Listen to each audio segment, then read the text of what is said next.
6장 1절에서 15절 말씀을 통해 그분을 믿을 때 내어드릴 수 있습니다라는 제목으로 하나님의 말씀을 전하겠습니다. 우리는 하나님이 살아계심을 믿습니다. 그리고 지금도 하나님의 뜻대로 이 세상을 주관하심을 믿습니다. 그런데 많은 그리스도인들이 이 사실을 믿는다고 입으로 말하지만 막상 현실을 살아갈 때 그렇게 살지 않는 것처럼, 그 사실을 믿지 못하는 것처럼 살아갈 때가 많음을 보게 됩니다. 우리들도 그럴 때가 많습니다. 그래서 진짜 믿는 것은 아는 것과 다릅니다. 진짜 믿는 것은 하는 것입니다. 그리스도를 아는 삶이 아니라 그리스도인으로 사는 삶입니다. 오늘 본문을 통해서 그리스도인으로 사는 삶이 무엇이고 어떻게 시작되는지 함께 나누어 보겠습니다. 오늘 본문은 우리가 너무나 자주 듣고 자주 이야기하는 물고기 2마리, 물고기 5마리와 보리떡 2개로 5,000명을 먹인 놀라운 기적의 사건입니다. 우리는 이 기적에 대해서 자주 듣지만 이 기적이 어떻게 시작됐는지는 사실 그보다 관심이 덜합니다. 사실 이 기적 사건보다 중요한 것은 이것이 어떻게 시작되었는지입니다. 왜냐하면 기적은 하나님이 주관하시지만 그 시작은 우리에게 주어져 있기 때문입니다. 그래서 우리는 사실 기적 자체 사건보다 기적이 시작되는 시점을 주의 깊게 봐야 합니다. 오늘의 놀라운 기적의 시작은 예수님의 수제자들도 아니고 무리 중에 있던 재력가도 아니고 바리새인 율법교사도 아니며 정치인도 아니고 유명인도 아니었습니다. 한 어린아이였습니다. 오병이어 사건이 일어나기까지 이 상황이 왜 일어나게 되었는지 먼저 설명을 하자면 4절을 보면 마침 유대인의 명절인 유월절이 가까운지라 라고 말하고 있습니다. 유월절이 시작되면 곧 안식일이 시작됩니다. 안식일에는 다들 아시다시피 어떤 일을 해서도 안 되고 많은 길을 가서도 안 됩니다. 그래서 예수님께서는 이 많은 무리들의 식사를 걱정하신 것입니다. 그 이유는 그 수많은 사람들 중에서 집이 먼 사람도 있을 것이고 또 음식을 사 먹을 돈이 없는 사람들도 있을 것이고 또 음식을 챙겨오지 않은 사람들도 있을 것이고 또 다양한 여러 가지 현실적인 문제들이 있었을 것입니다. 중요한 것은 이들이 집으로 돌아가는 와중에 안식일에 걸려버리게 되면 아무것도 먹지 못하고 그냥 굶주려야 하는 그런 상황을 맞이하기 때문입니다. 그래서 이들이 돌아가기 전에 이미 굶주려 있는데 앞으로 갈 길도 먼 이들이 안식일에까지 걸려버리게 되면 이들이 길바닥 한가운데에서 음식을 먹을 수도 없고 어떤 위험이 닥칠지 모르기 때문에 예수님께서 그냥 돌려보내기 걱정하신 것이죠. 그래서 먹을 것을 먹여 힘이 난 상태로 돌려보내야겠다라고 제자들에게 물어보고 계신 것입니다. 이처럼 예수님께서는 우리들의 다 현실의 문제를 알고 계십니다. 그리고 우리의 문제들을 해결해 주기를 바라십니다. 그때 필요한 것은 바로 우리의 믿음입니다. 그래서 예수님께서는 빌립에게 질문을 하십니다. 우리가 어디서 떡을 사서 이 사람들을 먹이겠느냐? 이렇게 말씀하신 것은 예수님께서 어떻게 하실지 이미 다 알고 계시지만 빌립의 믿음을 확인하시기 위해서 질문하십니다. 이 예수님의 질문에 빌립은 열심히 계산해서 말합니다. 각 사람들한테 조금씩 받는다 할지라도 200데나리온이 부족합니다. 결국 계산해보니 안 되겠습니다. 라고 말을 한 것입니다. 그 대화를 많은 사람들이 보고 있었습니다. 그래서 그 대화를 보면서 어떤 사람들은 저 빌립의 계산이 뭔가 잘못됐다. 여기서 좀 빼고 여기서 좀 넣고 또 여기서 또 이렇게 하면은 200데나리온이 아니라 뭐 한 150데나리온이면 된다. 이렇게 생각하고 말하는 사람도 있었을 것이고 또 어떤 사람은 자기들도 먹을 것이 좀 있지만 이거 가지고 나 먹을 것도 없는데 이거 가지고 뭐가 되겠냐. 이렇게 해서 가만히 있을 수도 있었을 것입니다. 그렇게 무리가 웅성웅성거리며 이것을 어떻게 해야 될까? 예수님의 이 말씀에 대해서 막 생각하고 있던 와중에 한 아이가 일어서서 예수님께 나아갑니다. 그리고 아이가 했던 것은 그저 자신이 가지고 있는 것, 그것을 예수님께 내어드렸습니다. 이 모습을 지켜보던 수많은 사람들은 사실 이 아이의 행동에 대해서 별 생각 안 했을 것입니다. 그냥 뭐 예수님 갖다 드리나 보다, 뭐 저걸로 뭐 하겠어, 뭐 이렇게 생각하는 사람도 있었을 것이고, 그냥 드리나 보다, 뭐 일반적인 그냥 그런 행동들로만 생각을 했을 것입니다. 그런데 이 일반적으로 했던 이 행동을 통해서 곧 엄청나게 놀라운 대사건이 일어나게 될 것이라는 것은 그 아무도 생각할 수 없었습니다. 우리는 어린아이 같은 믿음을 자주 말합니다. 어린아이 같은 믿음이 무엇일까 많이 고민해보고 연구를 해봤는데, 제가 생각하는 어린아이 같은 믿음은 쉽게 말하자면 풍부한 상상력을 가지고 있는 믿음이라고 생각합니다. 그런 의미에서 상상력과 영성은 밀접한 연관이 있음을 알게 됩니다. 어른이 되면 상상력이 빈곤해집니다. 현실과 경험의 틀이 너무나 굳건히 생겨버리다 보니 그 틀을 넘어서 어떤 것을 생각하고 어떤 것을 바라보는 것이 더욱더 어려워집니다. 그래서 믿음에도 한계가 생겨납니다. 하나님도 자신의 한계 안에서만 깨닫고 바라보게 됩니다. 이 한계의 틀, 이 세상 현실의 틀을 넘어서 볼 수 있는 그 믿음이 곧 상상력이며 영성인 것입니다. 그리고 그것을 볼 때 비전을 볼 수 있게 됩니다. 요엘 2장 28절을 보면 이런 말씀이 있습니다. 그 후에 내가 내 영을 만민에게 부어주리니 너희 자녀들이 장래일을 말할 것이며 너희 늙은이는 꿈을 꾸며 너희 젊은이는 이상을 볼 것이며. 여기서 성령을 받은 사람의 특징을 설명할 때 늙은이는 꿈을 꾼다라고 말을 합니다. 여기서 말하는 꿈을 꾼다는 것은 잠잘 때 꾸는 꿈이 아니라 하나님이 주시는 비전을 볼 줄 알게 된다라는 것입니다. 한마디로 자신의 한계와 생각의 틀이 너무나 굳건해졌던 그 사람이 하나님의 영을 받게 되면 그 한계와 틀이 다 깨져버리고 현실을 뛰어넘어서 성령님께서 주시는 영성과 상상력을 통해 하나님이 보여주시는 비전과 영의 눈으로 이제 세상을 더 넓게 볼 수 있게 된다라고 말씀하시는 것입니다. 하나님은 무에서 유를 창조하신 분입니다. 그래서 오늘의 본문에서처럼 사실 물고기와 떡에 의지하여서 기적을 일으키실 필요가 없습니다. 그 사실은 이미 출애굽기에서 만나를 주심으로 인해서 이미 다 증명이 되어 있습니다. 주님은 말씀만으로도, 그리고 아무것도 하지 않으셔도 기적은 일어날 수 있습니다. 그러나 예수님께서 오늘 본문과 같이 하신 이유는 그 기적에 우리를 동참시키시기 위해서였습니다. 기적이 목적이 아니라 우리를 주님의 거룩한 사명에 동참시키는 동역자로 삼아주시기 위해서였습니다. 이 동일한 사건이 마태복음 14장 16절에서 예수님께서는 제자된 우리들에게 직접 먹을 것을 주라고 말씀하십니다. 또 너희에게 무엇이 있느냐라고 질문하십니다. 그럴 때 어린아이만이 자기 것이 아주 작은 것밖에 없지만 예수님께 그냥 그것을 드렸습니다. 오히려 어른이라고 하는 제자들, 선생이라고 하는 그 사람들은 내가 가진 게 뭐가 도움이 되겠냐, 아니면 열심히 계산한 후에 답이 나오지 않아 지레 짐작하고 포기해버립니다. 그 속에서는 내가 가진 것을 통해서, 나를 통해서 예수님이 어떤 일을 이루시지 않을까, 이런 상상이 없습니다. 그냥 현실의 계산만 합니다. 미래를 보지 못합니다. 그러니 믿음의 행동도 없습니다. 안드레도 말합니다. 한 아이가 보리떡 5개와 물고기 2마리를 가지고 왔습니다. 그런데 이것 가지고 우리가 무엇을 할 수 있겠습니까?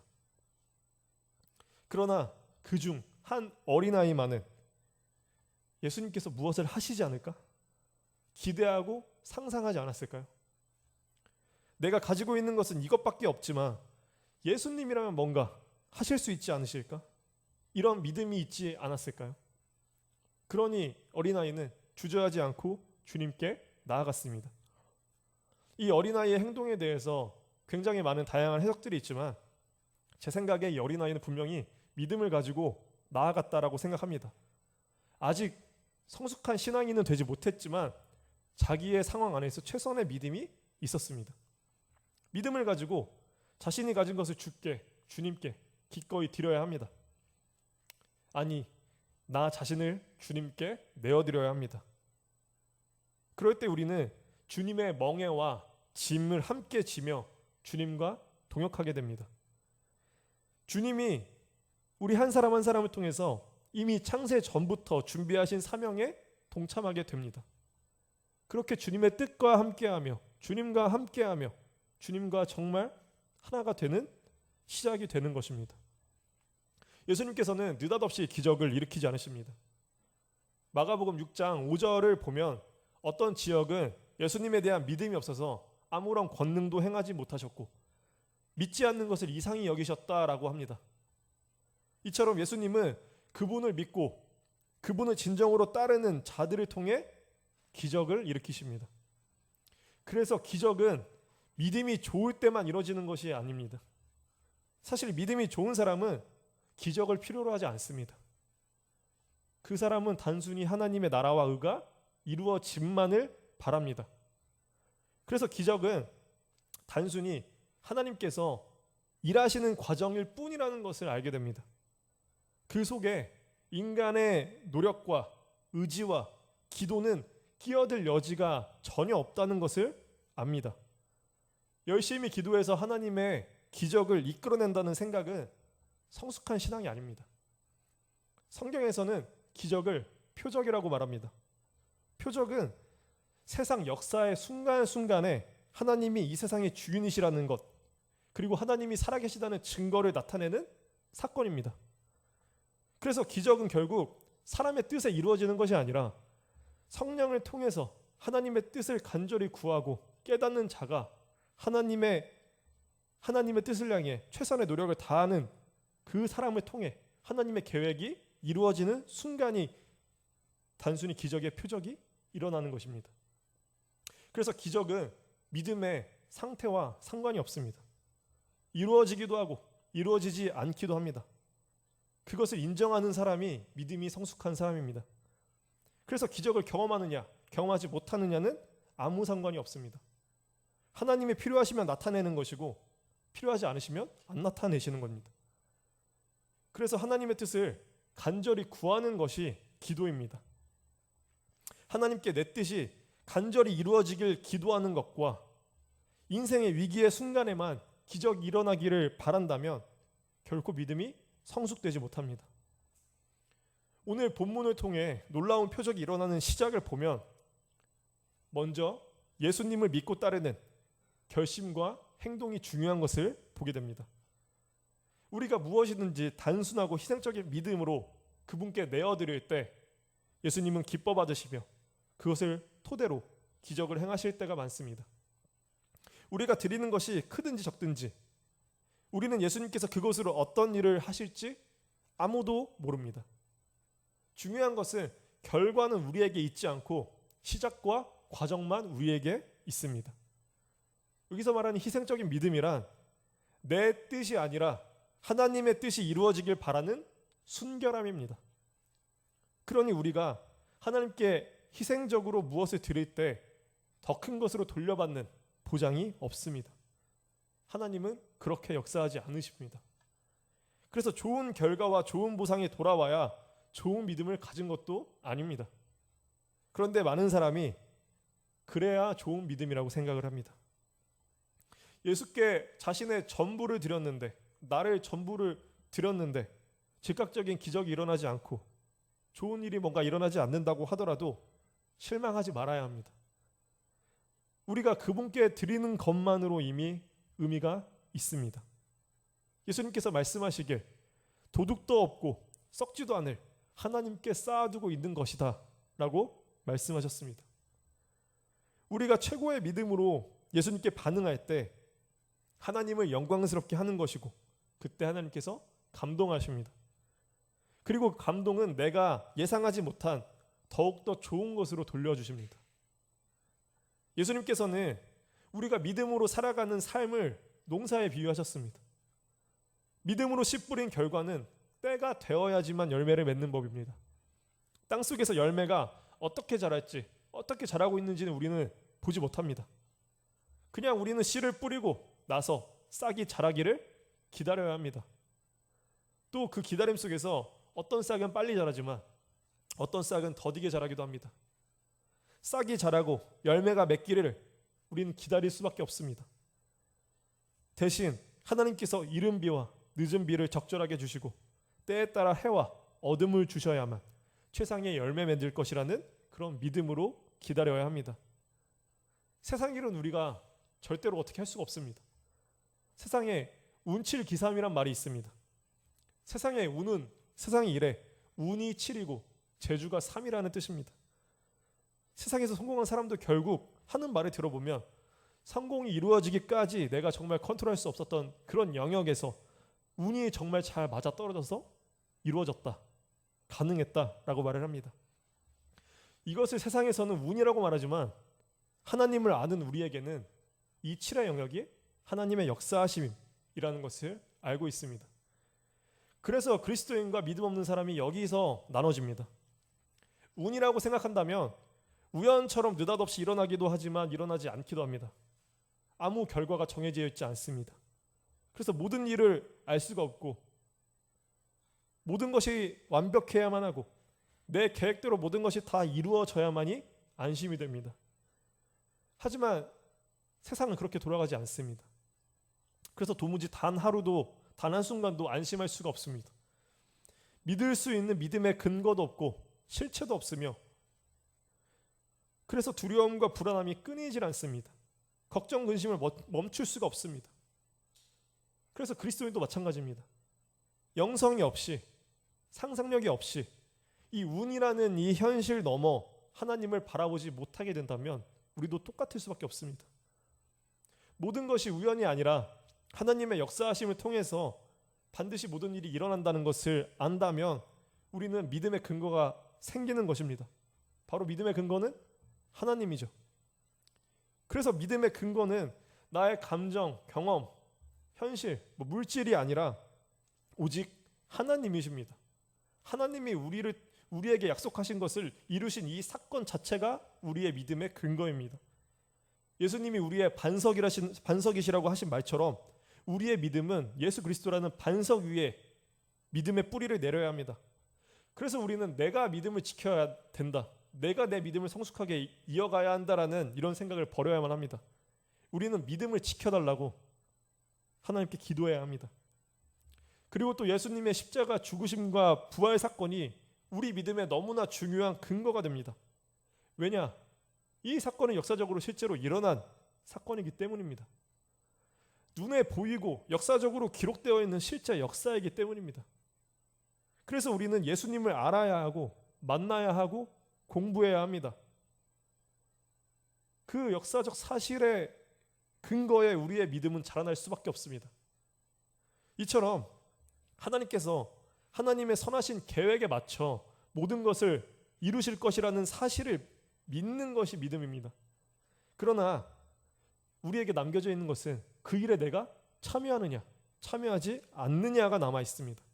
이것이 바로 삶의 영역입니다.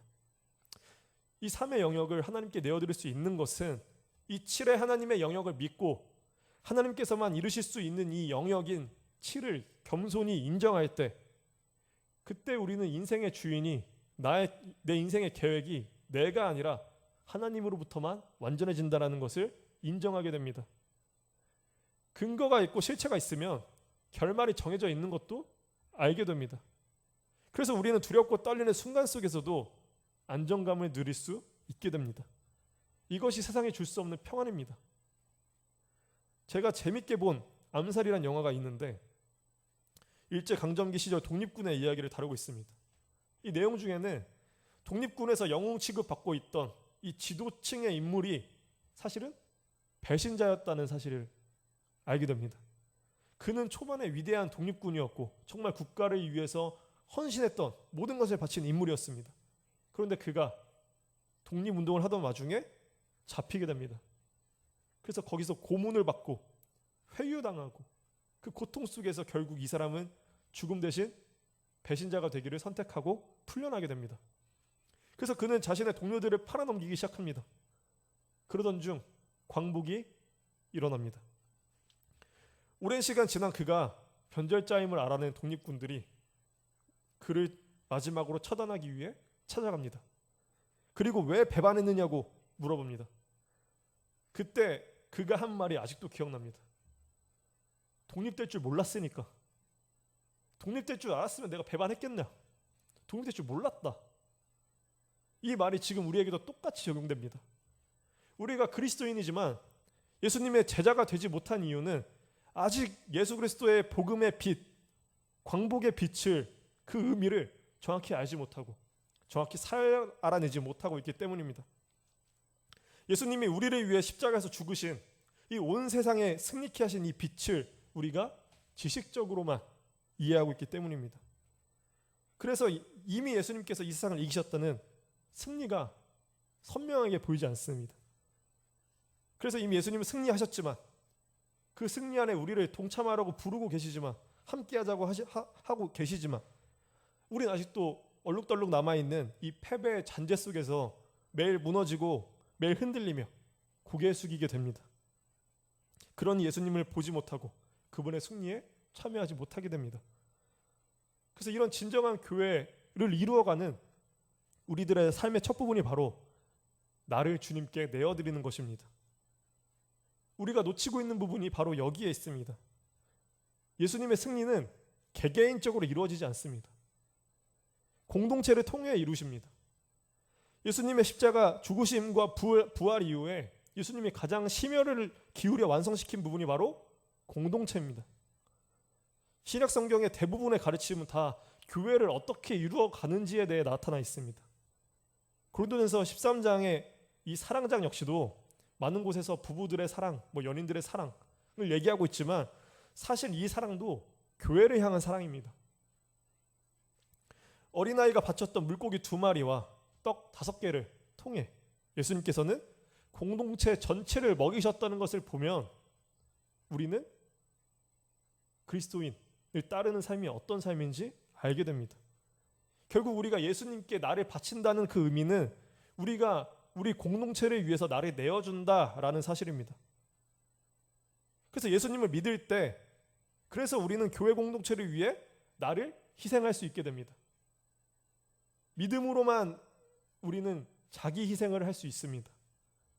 믿음으로만 나는 죽고 예수가 살게 됩니다. 부활하신 예수님께서 베드로를 만나 나를 사랑하느냐고 3번 질문하십니다.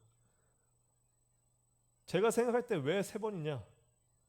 예수님께서는 베드로에게 사랑으로 호소하신 것입니다. 네가 정말 나를 사랑하니? 너가 정말 나를 사랑하니? 너가 정말 죽기까지 나를 사랑하니? 이 3번의 사랑의 호소에 베드로는 자신의 정말 심장을 꺼내서 보여줄 수 있다면 보여주겠다는 그런 심정으로 애타는 마음으로 사랑한다고 대답합니다. 주님이 다 아신다고 말을 합니다. 그래서 예수님께서는 베드로에게 사랑의 호소를 하시며 말씀하십니다. 그러면 내 양을 먹여라.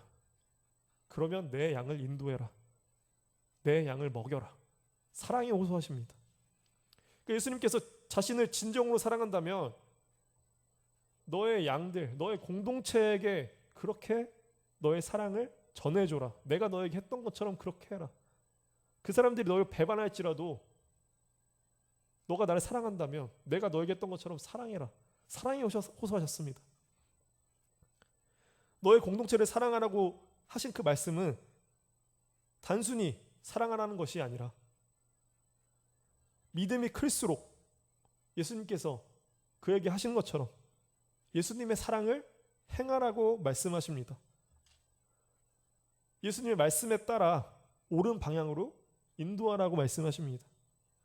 이래서 교회를 향한 사랑, 공동체를 향한 사랑은 믿음과 비례합니다. 교회 모두가 다 베드로의 믿음의 상태일 수는 없습니다. 하지만 결국에는 다 베드로의 믿음의 상태까지 가야 합니다.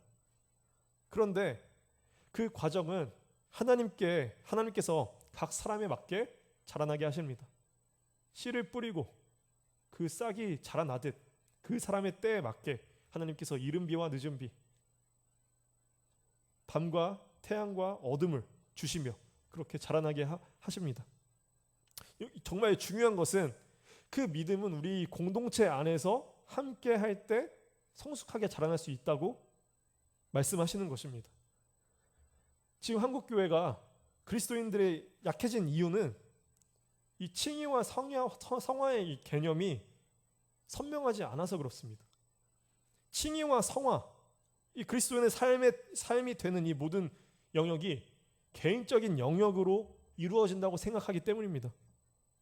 칭의는 개인적인 영역에서 이루어지는 것이 맞습니다. 예수 그리스도의 보혈을 통해 온 세상에서 이 죄를 씻으신 예수 그리스도를 믿고 그 믿음을 통해 예수님께 나아가는 사람, 그 사람이 의롭게 되었다. 예수님의 보혈로 인해 의롭게 되었다는 사실이 칭의입니다. 이것은 예수님과 각 사람에게 개인적으로 일어나는 은혜입니다. 그러나 성화는 다릅니다. 이 성화의 삶은 개인적인 영역에서 이루어지지 않습니다. 이것은 단순히 새벽기도, 예배 참석, 말씀 묵상, 봉사 이런 걸로 성화가 성숙되어지지는 않습니다. 왜냐하면 성화는 관계를 통해서 이루어지기 때문입니다. 한국 교회 많은 사람들을 보면 예배는 빠지지 않고 말씀 묵상을 많이 한다고 하지만 또 새벽 기도를 나가고 어디 기도원에 나가서 기도를 열심히 한다고 하지만 막상 삶은 전혀 그리스도인답지 않은 그런 분들을 볼 때가 많습니다. 오히려 바리새인과 같이 살아가는 사람들을 많이 보게 됩니다. 오히려 그런 행동이 교만이 되고 위선이 됩니다. 다른 사람과의 관계에서 트러블을 일으킵니다. 다른 사람을 너무 쉽게 정죄합니다. 이 모습은 결코 성화의 모습이 아닙니다. 그럼 성화의 모습은 무엇이냐? 성령의 9가지 열매를 보시면 그 열매는 사랑, 희락, 화평, 오래 참음, 자비, 양선, 충성, 온유, 절제입니다. 이 열매를 자세히 살펴보면 모두 다른 사람에게 행해야 되는 행동임을 알 수 있습니다. 다른 사람과의 관계에서 나타나는 이 열매가 성령의 열매입니다. 그러므로 성화의 과정을 거치기 위해서는 다른 사람과의 관계가 이 다른 사람들과의 관계를 통해서 이 성화는 성숙되어질 수 있음을 알게 됩니다.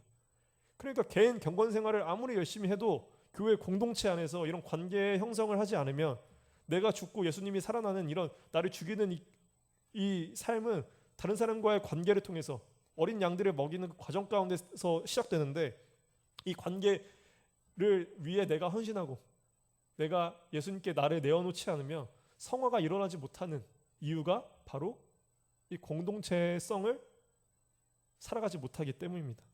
예수님은 너무나 잘 알고 계셨습니다. 베드로에게 사랑을 호소하신 이유, 그리고 바울이 모든 것이 사랑이 없으면 아무것도 아니다 라고 했던 이 말도 이와 같습니다. 예수님의 사랑의 관계와 믿음의 성장은 관계에서 자라나기 때문입니다. 예수님의 모든 사역을 보시기 바랍니다. 혼자 하지 않으셨습니다. 함께 하셨습니다. 오늘도 우리가 이 사람들에게 무엇을 먹여야겠느냐라고 말씀하십니다. 그렇게 함께 하시며 심지어 가족이 되어주셨습니다. 그래서 우리의 교회는 하나님의 뜻대로 할 때 예수 그리스도 안에서 진정한 가족으로 다시 태어나야 합니다. 거기서 세상이 줄 수 없는 놀라운 기적과 은혜와 사랑이 넘치게 되고 시작되는 것입니다. 그래서 진정한 예수님의 제자는 예수님 안에서 한 가족이 된 우리들이 바로 예수님의 제자가 됩니다. 그런 사랑 안에서 하나님의 사랑이 결코 지지 않습니다. 자신을 예수님께 내어드리는 사람들이 모인 그 공동체는 절대로 무너지지 않습니다. 물론 우린 연약하기에 흔들리고 어려울 때도 있겠지만 하나님의 이 샘솟는 사랑이 흘러넘쳐 결국 우리 공동체를 뒤덮을 뿐만 아니라 이 공동체를 넘어서 세상 밖으로까지 흘러넘치게 됩니다. 보잘것없던 물고기 2마리와 보리떡 5개가 예수님께로부터 다시 나오게 되니까 어떻게 되었습니까? 수천 명을 먹이고도 남게 되었습니다. 이것이 바로 하나님의 능력입니다. 성도 여러분, 우리가 함께 나아가야 할 때입니다. 예수님께서 이루신 교회를 우리가 함께 이루어 가야 합니다. 우리가 정말 그 일을 최우선으로 하고 있는지 돌아봐야 할 때입니다. 우리가 함께 성화를 이루어가는 그리스도의 공동체로 나아가야 합니다. 그 관계는 철저히 예수 그리스도의 말씀과 예수님 안에서 그 관계에서 시작되어야 합니다. 그 시작 안에서 오늘의 어린아이가 일어난 것처럼 자연스럽게 성령님의 뜻에 따라 자신의 것을 내어놓는 사람들이 나오기 시작합니다. 그것이 바로 성령의 열매이자 공동체를 성장시키시는 하나님의 도움이자 은혜이시고 능력입니다. 각 사람의 영적 상태에 따라서 신앙의 양육을 해야 합니다. 그런 신앙의 양육이 없이는 결국 일만 하게 되면 그 끝은 소진됩니다. 신앙의 양육은 개인과 하나님의 관계와 동시에 이루어져야 하지만 동시에 우리가 관계와 관계 속에서 함께 이루어져야 합니다. 교회 공동체의 관계를 통해서 진정한 신앙의 성숙이 일어나게 됩니다. 우리의 신앙은 그래서 함께 이루어져야 합니다. 관계 안에서 시작되어야 합니다. 그 관계를 위해서 우리가 훈련하기 시작되어야 하고 우리가 서로 사랑하기로 결단해야 합니다. 우리가 이것이 어떻게 될 수 있는지 성경 말씀을 열심히 연구하고 이 초대교회 사람들이 어떻게 했는지 우리가 보고 본받고 따라야 합니다. 그래서 우리가 일상생활도 함께 나누고 함께 이 신앙의 양육과 공부를 위해서 시간을 내어 놓아야 합니다. 이 바쁘다는 핑계는 사탄이 교회를 무너뜨리기 위해 사용하는 너무나 쉬운 공격입니다. 진정한 사랑의 공동체가 되면 그 이후에 사탄이 그 사람들을 공격할 수 없게 되니까 그 관계를 시작하기 전에 다 무너뜨리려고 최선을 당해서 사탄이 방해하게 됩니다. 우리가 이 사실을 알아야 합니다.